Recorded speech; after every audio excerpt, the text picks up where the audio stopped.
My father asked me to choose between the two Lewis brothers I had grown up with to get married to. I chose Joseph Lewis. He was the man I had secretly loved for 13 years. But on the day of our wedding, his stepsister Jessica Lewis leaped off the rooftop of the hotel. She left behind a letter written in blood, blessing Joseph and me with a lifetime of love and happiness. It was only then that I learned that the two of them had been secretly in love for years. At the wedding, Joseph lost control in front of everyone, declaring that he would no longer be concerned with any worldly affairs. I was left standing helplessly in place. For the rest of his life, he lived in guilt, keeping vigil beside Jessica's grave. I resented his deceit, yet stubbornly clung to our marriage, and we tormented each other for years. This went on until we were kidnapped one day. To save me, he perished together with the kidnappers. Before he died, he looked at me and said, "Evelyn, it was wrong of me to keep it from you. But now that both Jessica and I are gone, that should settle the debt, shouldn't it? If there's a next time, don't choose me again." Then, I reopened my eyes to see that I have returned to the day when my father asked me to choose my fiancé. This time, I will firmly choose his elder brother, Theodore Lewis. Eve, I know you've always liked Joseph, but I still think you should consider Theodore. He might be a little boring compared to Joseph, but he's a lot more serious. Most importantly, I can see how good he is to you. My head throbbed with pain as I slowly lifted my gaze and saw my dad, Horace Pierce, sitting before me, patiently trying to persuade me.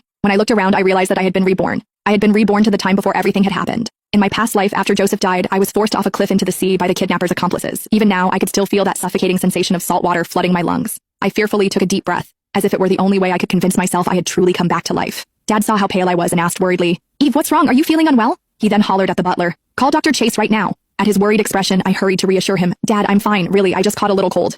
Then I threw my arms around him as my eyes reddened. "Dad, I missed you so much.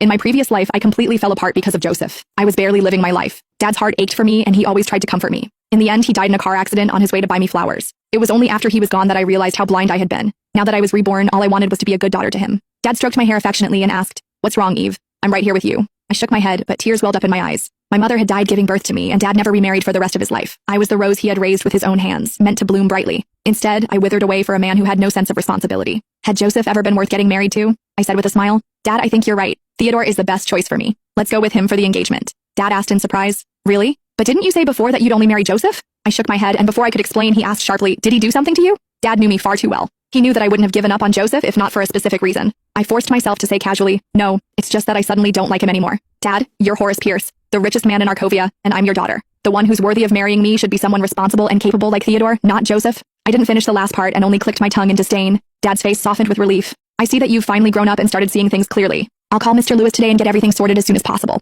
After saying that, he left the room. Once he was gone, I received a message from Joseph. He told me to get ready and that he was coming to pick me up. That was when I remembered that today was Jessica's birthday and she had invited us to the Grand Royal Hotel to celebrate. In my past life, I hadn't known anything about their relationship, so I treated my future sister-in-law with all the sincerity I had. In fact, I spent millions on her gifts every year. But before she died, she left a note calling me a homewrecker, and I was torn apart by public outrage for months. Yet, it was they who had deceived me. In this life, I swore never to have anything to do with them again, and tonight was the perfect chance to cut off any ties with them. I stayed home all day and did nothing. By evening,